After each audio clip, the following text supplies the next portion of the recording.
समस्त को प्रभु जीशु ख्रीष्ट नाम रे नमस्कार ज्ञापन करे। आज प्रभु आम मान को बहुत सुंदर सुजोग दे अछंती जे परमेश्वरंकर उत्तम वाक्यरू आज माने किछि अधिक विषय जानि परिबा जहाँकि प्रभु अनुग्रह कले दया कले। परमेश्वर एते प्रेम कले जे अनेक जीवित लोक मानक मध्यरे आमानकु जीवित करी रखी अछंती। अनेक लोक माने ए सुजोग पाई नांती। से जहाँ भी हो मु आपण मानकु स्वागत करे। आपण माने वीडियो शेष पर्यंत धैर्य धरिकी देखंतु जहाँ द्वारा कि आपण माने परमेश्वरंकर वाक्यरु बहुत किछि आउ शिखि पारिबे। मोर विश्वास आ मोर आशा भरोसा कारण मो प्रभु जीशु ख्रीष्ट नाम रे आउ मोर स्थान हेले मध्य मो बहुत खुशी अटे कि परमेश्वर तांको व्यवहार करूछंती एवं एहा मध्य जे परमेश्वरंकर वाक्य तांकोठारे सिद्ध होई अछि। मैं एथि बहुत खुशी अटे। तेणु प्रभु जीशु ख्रीष्ट नाम रे भाई को मध्य आम चैनल रे मु स्वागत करे।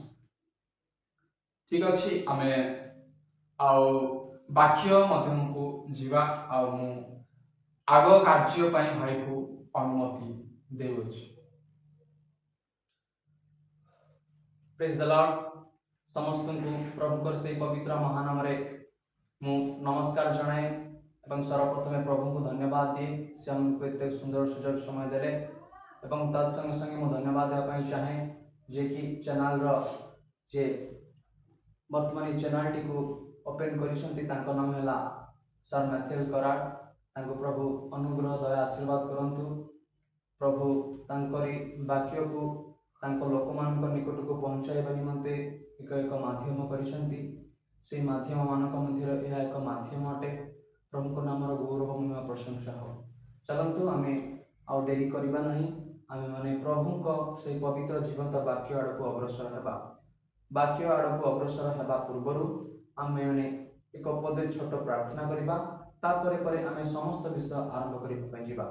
वर्तमान समय में अनुरोध करे हम मध्य रे सर मैथ्यू कराड अछंती। बंधु को अनुरोध करे बंधु मो निमंते वाक्य निमंते एवं आपण मानक निमंते पदे प्रार्थना करिवे जो द्वारा आम माने प्रभुंकर से जीवंत वाक्य को सुनि परिबा जीवन रे ग्रहण करिबा एवं तांकर स्वर्ग राज्य निमंते जागृत प्रस्तुत हेबा। आसंतु प्रार्थना करिबा। मंगलकारी परमेश्वर प्रभु तुम्हारी महत नाम को धन्यवाद दउछि। गौरव पूजा प्रशंसा करुछि। आमे योग्य नाही पिता तुम्हारी वाक्य को प्रभु ए प्रकार के मुखरे मध्य धरिबा निमंते हमर योग्यता नहीं। आमे पवित्र नहु पिता। असुची मनुष्य पापी मनुष्य तथापि तुम्हें दया कल अनुग्रह कल साहाय्य कर। हे प्रभु तुम्हें जो वाक्य रखी अछ सर्व जगत निमंते जो मानक पाई तुम्हें आज रखी अछ वाक्य समानक हृदय तुम्हें कार्य कर। जो माने सुनिबे समानकर जीवन तुम आड़कू से प्रकार टाणी है कि जीवे एथि पाई तुम्हें साहाय्य कर करुणा कर। प्रभु केही मध्य वक्ता नहे ये समय केवल तुम्हें वक्ता अट। पवित्र आत्मा तुम्हें केवल वक्ता अट। तुमको मु आह्वान करूछि तुम्हें आस मुख दे तुम्हें कथा कुह। प्रत्येक हृदय को तुम्हें विदीर्ण कर जे प्रकार समान जीवन रे परिवर्तन हो। प्रभु समस्त विषय जे प्रकार छाड़ी तुम ठारे तुम ऊपर दृष्टि रखी निजर जीवन को समर्पण करिवे एथिपाई तुम्हें साहाय्य कर। प्रभु तुम्हें वाक्य माध्यम रे कथा को जो माने देखिबे समान को मध्ये आशीर्वाद करी अनुग्रह कर। समस्त प्रार्थना तुम्हारे चरण तले रखी शीघ्र आसुथिबा विचार करता यीशु को नाम रे मांगली पिता आमेन। ହାଲେଲୁୟା ହାଲେଲୁୟା ହାଲେଲୁୟା। ହାଲେଲୁୟା। ପ୍ରଭୁଙ୍କର ପବିତ୍ର ମହାନାମର ଗୌରବ ପ୍ରଶଂସା ହଉ। ଆସନ୍ତୁ ଆମେମାନେ ଏକ ନିଗୁଡ଼ ତତ୍ତ୍ୱ ଆଡ଼କୁ ଯିବା। ଆମେମାନେ ଛୋଟ ହେଲେ ସୁଦ୍ଧା ପ୍ରଭୁ ଆମକୁ ଦୟା କଲେ, ଅନୁଗ୍ରହ କଲେ, ତାଙ୍କର ସେବା କାର୍ଯ୍ୟ କରିବା ନିମନ୍ତେ ଏହି ସୁନ୍ଦର ସୁଯୋଗ ସମୟ ଦେଲେ। ଆମେମାନେ ନିଜକୁ କହୁନାହୁଁ ଯେ ଆମେମାନେ ପବିତ୍ର ଅଟୁ, ଆମେମାନେ ଅତ୍ୟନ୍ତ ପବିତ୍ର ଅଟୁ, ଆମେମାନେ ପରମେଶ୍ୱରଙ୍କ ନିକଟ ସହିତ ଲାଗି ରହୁଛୁ, ତାହା ଆମେ କହୁନାହୁଁ। କିନ୍ତୁ ପ୍ରଭୁଙ୍କର ସେହି ମହାନ ଅନୁଗ୍ରହ ଦୟା ସକାଶୁ ତାଙ୍କ ପ୍ରେମରେ ଆଜି ଆମେ ବାନ୍ଧି ହୋଇଅଛୁ। ଏଥି ନିମନ୍ତେ ଆମେ ନିଜ ନିଜକୁ ଦର୍ପର ବିଷୟ ମନେ କରୁଛୁ। ଆମେମାନେ କିଏ ଯେ ତାହାଙ୍କ ନିକଟକୁ ଆସି ତାହାଙ୍କ ଲୋକମାନଙ୍କ ପରି ପବିତ୍ର ଜୀବନଯାପନ କରିପାରୁ, ତାହା ଅସମ୍ଭବ ଅଟେ। କିନ୍ତୁ ପ୍ରଭୁ ଆମକୁ ଏ ସୁନ୍ଦର ସୁଯୋଗ ଦେଲେ। ଏଥି ନିମନ୍ତେ ପ୍ରଭୁଙ୍କର ସେହି ପବିତ୍ର ମହାନାମର ଗୌରବ ପ୍ରଶଂସା କରୁଛି। ହାଲେଲୁୟା ହାଲେଲୁୟା ହାଲେଲୁୟା। ହାଲେଲୁୟା। ଆସନ୍ତୁ ଆମେମାନେ ଏକ ଛୋଟ ଟପିକ୍ ଯାହାର ନାମ ହେଲା ପରମେଶ୍ୱରଙ୍କ ଗୃହକୁ ଯିବା ବେଳେ ଆମେମାନେ କି ପ୍ରକାର ତାଙ୍କ ନିକଟକୁ ଯିବା, କେଉଁ ଭାବରେ ବସିବା, କେଉଁ ଭାବରେ ତାହାଙ୍କର ଆରାଧନା କରିବା। ଏହି ତିନୋଟି ବିଷୟ ହେଉଛି ଆଜିର ଟପିକ୍। ଏହି ବିଷୟକୁ ନେଇ ଆମେ କିଛି ପ୍ରଭୁଙ୍କର ସେବା, ଆରାଧନା, ତାଙ୍କର ସାନ୍ନିଧ୍ୟ ମଧ୍ୟକୁ ଯାଇ ନିଜ ଜୀବନକୁ ସମୀକ୍ଷା କରିବା। ଆସନ୍ତୁ ବର୍ତ୍ତମାନ ବନ୍ଧୁ ମାଥିଏଲ କରାଡ଼ ଅଛନ୍ତି, ସେମାନଙ୍କୁ ବାକ୍ୟରେ ପଢ଼ିବାରେ ସାହାଯ୍ୟ କରିବେ। ମୁଁ ବନ୍ଧୁକୁ ଅନୁରୋଧ କରେ ଆମର ପ୍ରଥମ ବିଷୟ ଆମେ ବାହାର କରିବା ଲେବୀ ପୁସ୍ତକ ତାର 10 ପର୍ବର ପ୍ରଥମ ପଦ। ଆପଣମାନେ ପ୍ରତ୍ୟେକ ଧ୍ୟାନ ଦିଅନ୍ତୁ ବାକ୍ୟ ପ୍ରତି ଏବଂ ବାକ୍ୟର ସାରାଂଶକୁ, ଉଦ୍ଦେଶ୍ୟକୁ, ବାକ୍ୟର ପବିତ୍ରତାକୁ ଆପଣ ବୁଝନ୍ତୁ। ବାକ୍ୟରେ କ'ଣ ଲେଖାଗଲା ବନ୍ଧୁ ପଠନ କରିବେ, ଆମେ ସେ ବିଷୟକୁ ଅତି ଜାଗ୍ରତ ଭାବେ ଶୁଣିବା। ଅନନ୍ତର ହାରଣଙ୍କ ପୁତ୍ର ନାଦବ ଓ ଅବିହୁ ପ୍ରତ୍ୟେକ ଆପଣା ଆପଣା ଅଙ୍ଗାର ଧାନି ନେଇ ତହିଁର ଅଗ୍ନି ଦେଇ ତହିଁ ଉପରେ ଧୂପ ରଖିଲେ। ପୁଣି ସଦାପ୍ରଭୁ ଯାହା ଆଜ୍ଞା କରିନଥିଲେ ଏପରି ଇତର ଅଗ୍ନି ତାହାଙ୍କ ଛାମୁରେ ଉତ୍ସର୍ଗ କଲେ। 2 ପର୍ବ। ତହିଁରେ ସଦାପ୍ରଭୁଙ୍କ ସମ୍ମୁଖରୁ ଅଗ୍ନି ନିର୍ଗତ ହୋଇ ସେମାନଙ୍କୁ ଗ୍ରାସ କଲା ଓ ସେମାନେ ସଦାପ୍ରଭୁଙ୍କ ସମ୍ମୁଖରେ ମଲେ। କ'ଣ ପଢ଼ିଲେ ବର୍ତ୍ତମାନ ସମୟରେ ବନ୍ଧୁ ମାଥିଏଲ କରାଡ଼? ଏହା ଏକ ଦୁଃଖଦାୟକ ବିଷୟ ଅଟେ ଆମ ଖ୍ରୀଷ୍ଟିଆନ ମାନଙ୍କ ନିମନ୍ତେ। ଦିନକର ଘଟଣା ହୋଇଅଛି, ଯେଉଁ ସମୟରେ ମଶା ମିଶରରୁ ଲୋକମାନଙ୍କୁ ବାହାର କରି ଆଣିଲେ, ପ୍ରାନ୍ତରରେ ସେମାନଙ୍କୁ ପରମେଶ୍ୱର ବ୍ୟବସ୍ଥା ଦେଲେ। ପ୍ରାନ୍ତରରେ ସେମାନଙ୍କୁ ଅନେକ ଗୋଷ୍ଠୀମାନଙ୍କ ମଧ୍ୟରେ ବିଭାଗ କଲେ, ଅନେକଙ୍କୁ ଅନେକ ବ୍ୟବସ୍ଥାର ଅଂଶ ଦେଲେ।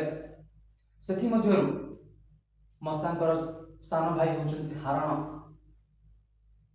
ହାରଣ ହେଉଥିଲେ ପ୍ରଭୁଙ୍କର ସେ ସମୟର ଯାଜକ, ଯେଉଁମାନେ କି ପ୍ରଭୁଙ୍କର ମନ୍ଦିର, ଆଜିର ପ୍ରଭୁଙ୍କର ମନ୍ଦିର ତଥା ପୁରାତନ ଦିନମାନଙ୍କର ତାହା ଅଟେ ସମାଗମ ତମ୍ବୁ। ସମାଗମ ତମ୍ବୁରେ ଯାଜକତ୍ୱ କରିବା ନିମନ୍ତେ ହାରଣକୁ ମନୋନୀତ କରାଯାଇଥିଲା। ହାରଣ ଯାଇ ସମାଗମ ତମ୍ବୁରେ ନିୟମ ସିନ୍ଧୁଙ୍କ ସମ୍ମୁଖରେ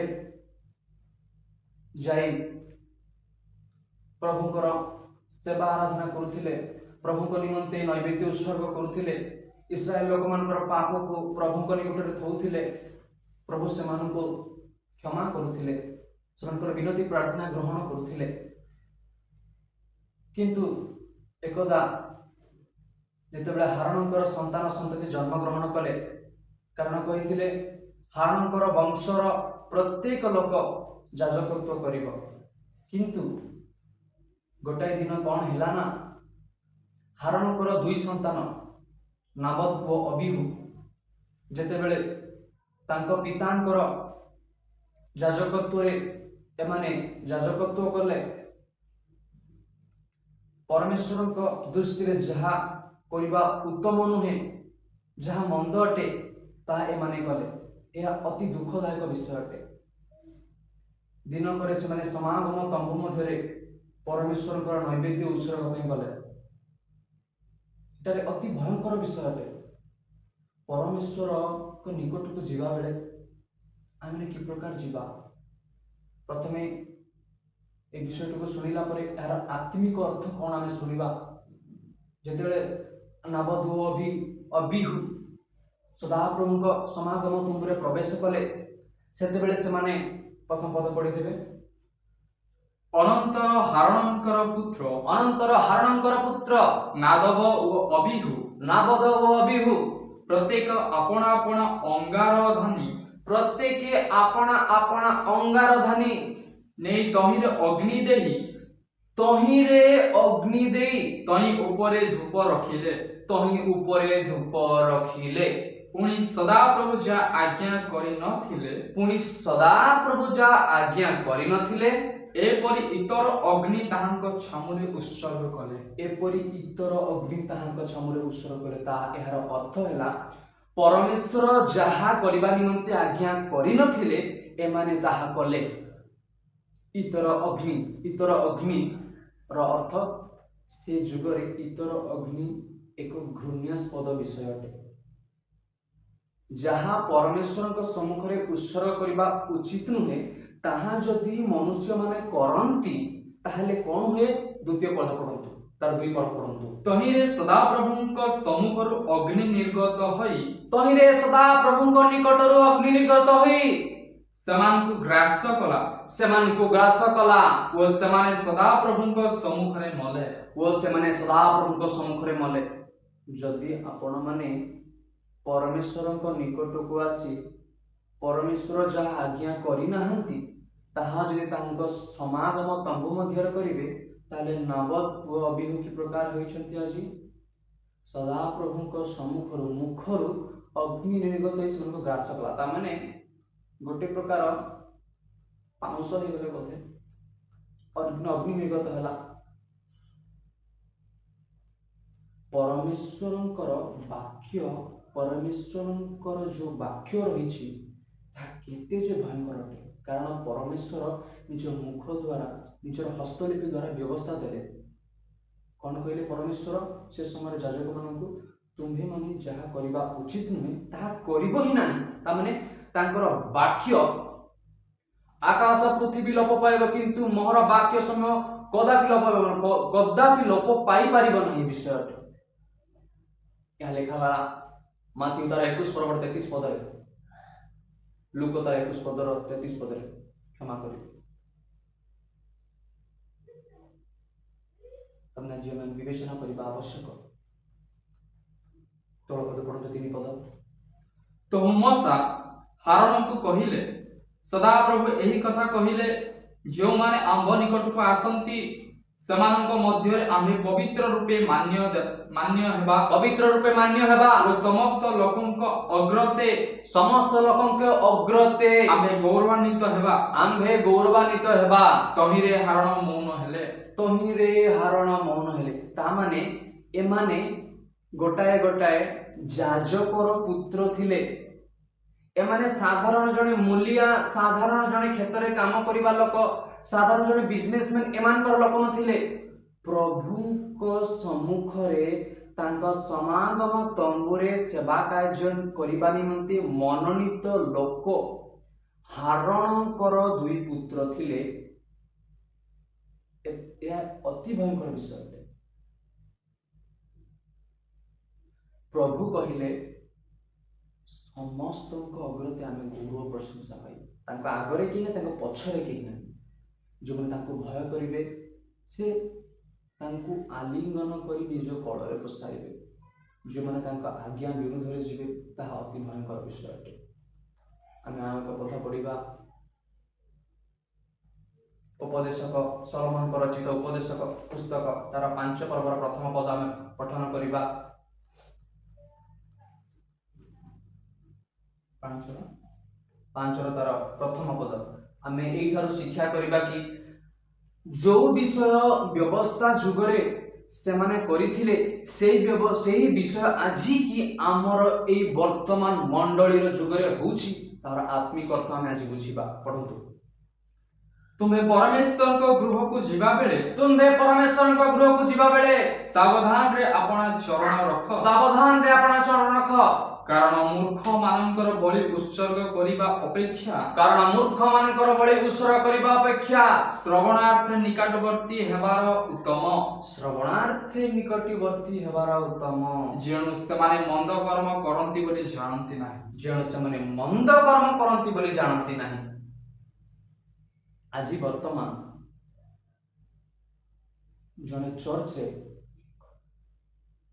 जने पास्टरंकर पुओ हो, जने पाळकंकर पुओ हो, जने बिशपंकर भी पुओ हो,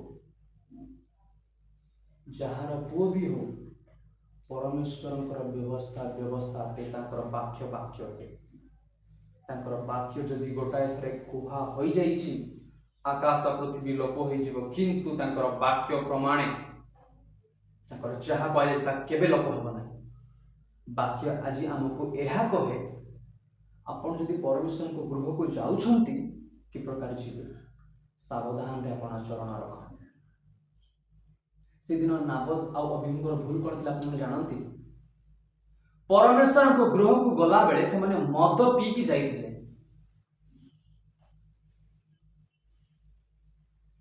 आपण को प्रूफ देबी, बिना प्रूफ रे आपको किछि कहि नै, कि ना वाक्य रे जा लेखा छै ताही मु कहे। पुनर पढिबी तार लेवी पुस्तक 10 पर्वर तळंश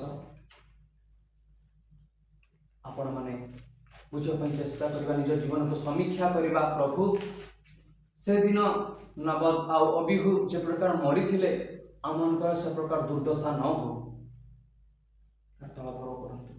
8 पद।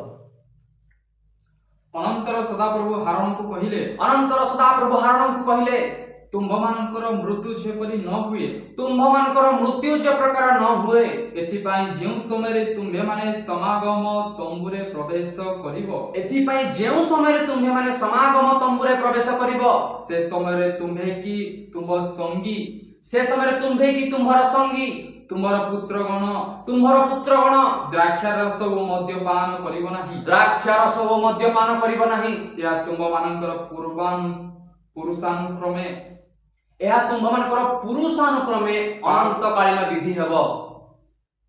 परमेश्वर कहउछंती, तुम्हे परमेश्वर को गृह को तांक समागम तंबु निकट को गला बेले मद्यपान करिवो नाही। आज कोन छु जानिछंती, केते लोक माने चर्च को मद पी के आछंती। या आपण भलो बोली मानि लियंत नाही। हां कोन बा नॉर्मल विषय, मद पानी खइनी हबनी। यह अति भयंकर विषय अटे। केते लोक माने चर्च को आसंती, जेमिति दाऊद जाइथिले छात ऊपर को प्रार्थना करिबा निमंते, से प्रार्थना करबा समय ऊर्ध्व को दृष्टि करबा दरकार अछि। ए छात ऊपर छिड़ाई तळक काई देखुछन। आपण माने चर्च को गले आपण वाक्य को ऊर्ध्व दृष्टि करंतु, ना कि एपट अनाइबे सेपट अनाइबे। आज्ञा शैतान जगिछि, एपट अनाइले एपट धरिबी, सेपट अनाइले सेपट धरिबी। आज शैतान जगिछि। सावधान, जेउ माने परमेश्वरंकर समागम तंबु जदि व्यवस्था रे ताहाले आज परमेश्वरंकर समागम तंबु कोन? परमेश्वरंकर मंदिर। जो माने परमेश्वरंकर निकट को जानती, से माने अति सतर्क भावे जीवा आवश्यक, कारण समय बहुत भयंकर अटे। आपण माने जो परमेश्वर को पुरातन नियम रे देखिथिले, सेही परमेश्वर वर्तमान नूतन नियम रे हम जीशु बापा आसिले। से हमनकर भूल निमंते पिता निकट प्रार्थना करछथि, पिता माने कोन करते जानते नै, हमको क्षमा कर, सुजोग दियो पिता। मोर रक्त एमान को निमंते जो बोहा होई अछि, ताहा से प्रकार विफल न हुए, जे प्रकार वेस्ट न हो जाए। केते लोक थिबे, मु देखिछि, बहुत जगह देखिछि, मद पी चर्च, खैनी खाई चर्च, व्यभिचार करी चर्च, व्यभिचार थाई चर्च रे आसी व्यभिचार, चर्च रे थाई गंडगोल, चर्च रे थाई मिलनता नाही। What is this? यह विवेचना करिबार आवश्यक। ମୁଁ ପ୍ରଭୁଙ୍କ ନାମରେ ଏକ ଛୋଟ ବାଳକ ହେଲେ ମଧ୍ୟ ପ୍ରଭୁ ଆପଣଙ୍କୁ କହୁଛନ୍ତି। ମୁଁ ବକ୍ତା ନୁହେଁ, ପବିତ୍ର ଆତ୍ମା ବକ୍ତା ଅଟନ୍ତି। ମୁଁ ଏକ ସ୍ୱର ଅଟେ, କେବଳ ଏକ ସ୍ୱର। ପବିତ୍ର ଆତ୍ମା ଆପଣଙ୍କ ସହିତ କଥାବାର୍ତ୍ତା ହେଉଛନ୍ତି। ଆପଣ ମୋତେ ଦେଖନ୍ତୁ ନାହିଁ, ପବିତ୍ର ଆତ୍ମାଙ୍କର ସେଇ ଶକ୍ତିକୁ ଦେଖନ୍ତୁ। ମୁଁ ଯେଉଁ ଉଚ୍ଚାରଣ କରୁଛି ଏହା ମୋର ନୁହେଁ, ଏହା ପବିତ୍ର ଆତ୍ମାଙ୍କର। ମୁଁ ଏକ ସ୍ୱର ଅଟେ। ଆପଣଙ୍କୁ ପରମେଶ୍ୱର ସାହାଯ୍ୟ, ଅନୁଗ୍ରହ, ଆଶୀର୍ବାଦ କରନ୍ତୁ। ଆମେ ଯେଉଁ ପ୍ରକାର ପରମେଶ୍ୱରକୁ ଗୃହକୁ ଗଲାବେଳେ ସତର୍କ ଭାବେ ଯିବା, ଭୁଲ କରିବା ନାହିଁ। ଆଉ ଗୋଟେ ପଦ ପଢିବା, ଯାତ୍ରା ପୁସ୍ତକ ତାର 3 ପର୍ବର 5 ପଦ। ଏଠାରେ ପ୍ରକାର ଲେଖାଗଲା, ବନ୍ଧୁ ପଢିକି ସାହାଯ୍ୟ କରିବେ। ଆମେ ଯଦି ଚର୍ଚ୍ଚକୁ ଯାଉ, ଆମେ ଯଦି ପ୍ରଭୁଙ୍କର ସେଇ ସମାଗମ ତମ୍ବୁ ଅର୍ଥାତ୍ ସେଇ ବେଦୀ ଉପରେ ଯଦି ଆମେ ଛିଡ଼ା ହୋଇ ପ୍ରଚାର କରୁ, ତାହେଲେ ଆମେ କି ପ୍ରକାର ପ୍ରଚାର କରିବା ଆବଶ୍ୟକ? ପଢନ୍ତୁ ଭାଇ, ସାହାଯ୍ୟ କରନ୍ତୁ। ତହୁଁ ସେ କହିଲେ ତୁମ୍ଭେ ଏ ସ୍ଥାନର ନିକଟବର୍ତ୍ତୀ ହୁଅ ନାହିଁ। ତୁମ୍ଭେ ଏହି ସ୍ଥାନର ନିକଟବର୍ତ୍ତୀ ହୁଅ ନାହିଁ। ତୁମ୍ଭ ପାଦରୁ ପାଦୁକା କାଢ଼। ତୁମ୍ଭର ପାଦର ପାଦୁକା କାଢ଼। କାରଣ ତୁମ୍ଭେ ଯେଉଁ ସ୍ଥାନରେ ଛିଡ଼ା ହେଉଅଛ, ତାହା ପବିତ୍ର ଭୂମି। ହାଲେଲୁୟା। ପରମେଶ୍ୱର ମଶାଙ୍କୁ କହୁଛନ୍ତି, ତୁମ୍ଭେ ଯେଉଁ ସ୍ଥାନରେ ଛିଡ଼ା ହୋଇଅଛ ତାହା ପବିତ୍ର ଭୂମି। ଆଜି ମୋ ମଣ୍ଡଳୀ ଲୋକମାନେ ଥିବେ ଚପଲ ପିନ୍ଧି, ଜୋତା ପିନ୍ଧି। ଆଜ୍ଞା, ବାଇବେଲ ଆମକୁ ଶିକ୍ଷା ଦିଏ, ପବିତ୍ର ସ୍ଥାନରେ ନିଜକୁ ନମ୍ର କରିବା, ଆଟଲିଷ୍ଟ ନିଜର ଚପଲ ତ କାଢିବା। ଦେଖନ୍ତୁ, ଫର ଏକ୍ସାମ୍ପଲ, ଆମେ ଆମ ନିଜ ଘରେ ଚପଲ ପିନ୍ଧି ଏଣ୍ଟ୍ରି କରୁନୁ। ଘର ନା ଆମ ଘର ମଇଳା ହେଇଯିବ, ଅସନା ହେଇଯିବ। ତାହେଲେ ପରମେଶ୍ୱରଙ୍କ ଗୃହକୁ ଗଲା ବେଳେ ଚପଲ ନିଅ, ଜୋତା ନିଅ, କୁରକୁରି ନିଅ, ବିସ୍କୁଟ ନିଅ। What is this? ଏହା କେବେ ନ ହଉ। ପରମେଶ୍ୱରଙ୍କ ଗୃହ, ପରମେଶ୍ୱରଙ୍କର ମନ୍ଦିରରେ ପରମେଶ୍ୱରଙ୍କର ପ୍ରତାପ ଉପସ୍ଥିତ ହୋଇଥାଏ। ବିଶ୍ୱାସୀକାରୀମାନଙ୍କ ପକ୍ଷରେ ଏହା ଏକ ବହୁତ ବଡ଼ ଭୟଙ୍କର ବିଷୟ ଅଟେ। ଏହା ଆମେ ନ କରୁ। ଯେଉଁ ଲୋକମାନେ ପ୍ରଚାର କରନ୍ତି, ଯେଉଁ ଲୋକମାନେ ସେବା କରନ୍ତି, ସେମାନଙ୍କୁ ମୋର ହାତ ଯୋଡ଼ା ଅନୁରୋଧ। ଯଦି ପ୍ରଭୁ ବାକ୍ୟରେ କହିଛନ୍ତି, ଅନେକ ଲୋକ କହିପାରନ୍ତି ଚପଲ ଜୋତା ପିନ୍ଧି ଗଲେ କିଛି ଅସୁବିଧା ନାହିଁ। ସେମାନଙ୍କୁ ମୁଁ କହିବା ପାଇଁ ଚାହେଁ, ଆପଣ ମାନେ ଯାହା ଚିନ୍ତା କରନ୍ତି ତାହା ମୁଁ କହିନାହିଁ, କିନ୍ତୁ ପ୍ରଭୁ ଯାହା ବାକ୍ୟରେ କହିଛନ୍ତି, ଯଦି ଆପଣମାନେ ପରମେଶ୍ୱରଙ୍କ ଗୃହକୁ ଯାଉଛନ୍ତି, ସାବଧାନରେ ଯାଆନ୍ତୁ। ଆପଣ ନିଜ ସନ୍ତାନ ସନ୍ତତି ମାନଙ୍କୁ ଜାଗ୍ରତ କରାନ୍ତୁ। ଚର୍ଚ୍ଚରେ କ'ଣ କରିବା ଉଚିତ, କ'ଣ ନ କରିବା ଉଚିତ। ଯଦି ପୁରାତନ ଯୁଗର ପରମେଶ୍ୱର ଥାନ୍ତେ, ତାହେଲେ ଚର୍ଚ୍ଚରେ ବସିବା ନିମନ୍ତେ କାହାର ତାକତ ନଥାନ୍ତା। କାହିଁକି ଏ କଥା କହୁଛି ଦେଖନ୍ତୁ, ସେଦିନ ସେମାନେ ସମାଗମ ତମ୍ବୁରେ ସେ ପ୍ରକାର ବ୍ୟବହାର କଲେ, ଜଳିପୋଡ଼ି ପାଉଁଶ ହେଇଗଲେ। କିନ୍ତୁ ଆଜି କାହିଁକି ଲୋକମାନେ ମଦ ପିଇଲେ ବି କିଛି ହଉନାହାନ୍ତି, ଖଇନି ଖାଇଲେ ବି କିଛି ହଉନାହାନ୍ତି, ଚର୍ଚ୍ଚରେ ଗଣ୍ଡଗୋଳ କଲେ ବି କିଛି ହଉନାହାନ୍ତି? ଗୋଟାଏ କାରଣ, ପ୍ରଭୁ ଯୀଶୁ ବାପା ଜଗତର ମାନବ ଜାତି ନିମନ୍ତେ ନିଜର ପ୍ରାଣ ଦେଇଛନ୍ତି। ତାଙ୍କର ରକ୍ତର ସେ ମୂଲ୍ୟ ଯେ ପ୍ରକାର ୱେଷ୍ଟ ନ ହୋଇଯାଏ। କ୍ଷମା କର, ଟିକେ ଦୟା କର, ପ୍ରାର୍ଥନା କରୁଛନ୍ତି ପିତାଙ୍କ ନିକଟରେ। ଆମମାନେ ଅନୁଗ୍ରହ ଥାଉ ଥାଉ ତାଙ୍କର ନିକଟକୁ ଚାଲିଯିବା। ଅନୁଗ୍ରହର ଯୁଗ ଶେଷ ହେବା ପାଇଁ ଆସିଲାଣି। ଆମେ ତାଙ୍କ ନିକଟକୁ ଚାଲିଯିବା, ତାଙ୍କର ବାକ୍ୟକୁ ଶୁଣିବା, ତାଙ୍କ ନିକଟରେ ଲାଗି ରହିବା, ତାଙ୍କର ପ୍ରେମକୁ ଟିକେ ସ୍ମରଣ କରିବା। ଆମେ ଏ ପ୍ରକାର ଭୁଲ ଆଉ କେବେ କରିବା ନାହିଁ। ଯଦି ଆମେମାନେ ଆଜି ଚପଲ ପିନ୍ଧି ଷ୍ଟେଜକୁ ଚାଲି ଯାଉଥିଲୁ, ଚପଲ ପିନ୍ଧି ଚର୍ଚ୍ଚ ଗୃହକୁ ଚାଲି ଯାଉଥିଲୁ, ତାହେଲେ ଆମେ ଆଉ ତାହା କରିବା ନାହିଁ। ଆମେ ସମୀକ୍ଷା କରିବା, ହଁ ପ୍ରଭୁ, ଗୋଟାଏ ବିଷୟ ମୁଁ ଜାଣିନଥିଲି, ମୁଁ ତାହା କରିଦେଉଥିଲି। ପ୍ରଭୁ, ମୁଁ ଆଉ ତାହା କେବେ କରିବି ନାହିଁ। ଏହା ଆମଙ୍କର ବିବେଚନା କରିବା ଆବଶ୍ୟକ ଅଟେ। ଯଦି ଆମେ ନିଜ ଘରେ ଚପଲ ପିନ୍ଧି ଯାଇପାରୁନାହୁଁ, ଫର ଏକ୍ସାମ୍ପଲ, ଆମେ ଯଦି ଗୋଟେ ମୁଖ୍ୟମନ୍ତ୍ରୀଙ୍କ ଘରକୁ ଯିବା, ତାହେଲେ ଚପଲ ବାହାରେ କାଢିବା ନା ଭିତରକୁ ନେଇକି ଯିବା? ଆପଣମାନେ ଚିନ୍ତା କରନ୍ତୁ। ସେ ଯଦି ଶାରୀରିକ ହିସାବରେ ଜଣେ ଆମମାନଙ୍କର ବିଚାର କର୍ତ୍ତା ହେଲେ, ଆମେ ତାଙ୍କ ନିକଟକୁ ଗଲାବେଳେ ଯଦି ସାବଧାନରେ ବାଳ କୁଣ୍ଡାଇ, ଉତ୍ତମ ବସ୍ତ୍ର ପିନ୍ଧି, ଚପଲ କାଢି, ତାଙ୍କ ନିକଟରେ ସମ୍ମାନରେ ମୁଣ୍ଡକୁ ନତମସ୍ତକ କରି ତାଙ୍କ ନିକଟରେ ଯାଉ, ଶାନ୍ତିରେ ତାଙ୍କ ନିକଟରେ ନିଜର ବିନତିକୁ ପ୍ରକାଶ କରୁ ଆମେମାନେ, ତାହେଲେ ପରମେଶ୍ୱରଙ୍କ ନିକଟକୁ ଗଲା ବେଳେ ଚପଲ ପିନ୍ଧି ଧରିଯିବ। এইটা তো উচিত নୁହେଁ। ଆମେମାନେ ଯିଏ ଆମମାନଙ୍କ ନିମନ୍ତେ ଜୀବନ ଦେଇଛନ୍ତି ତାଙ୍କ ନିମନ୍ତେ କିଛି ପ୍ରଭୁ କହିନାହାନ୍ତି ମୁଁ ତୁମ ନିମନ୍ତେ ଜୀବନ ଦେଇଥିଲି ମୁଁ ତୁମକୁ ଜୀବନ ଦିଅ। କ'ଣ କହିଲେ? ତୁମେ ଯେ ପ୍ରକାର ପବିତ୍ର ହୁଅ ଏହା ଆମ୍ଭର ଇଚ୍ଛା। ଆମେ ନିଜକୁ କି ପ୍ରକାର ପବିତ୍ର କରିବା? ଆମେ ନିଜକୁ ନତ କରିବା, ନମ୍ର କରିବା, ତାଙ୍କ ନିକଟରେ ଲାଗି ରହିବା। ପ୍ରଭୁ ଆପଣମାନଙ୍କୁ ଏହା କୁହନ୍ତି ଆମେ ଯାହା କରୁଥିଲୁ ତାହା ଆଉ ନ କରୁ।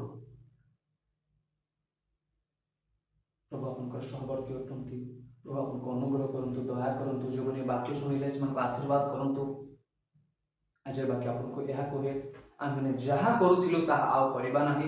ପରମେଶ୍ୱରଙ୍କୁ କ୍ଷମା ମାଗିବା, ପ୍ରଭୁ ଏହା ଭୁଲ ଥିଲା, ମୁଁ ଜାଣିନଥିଲି, ଆଜି ଜାଣିପାରିଲି।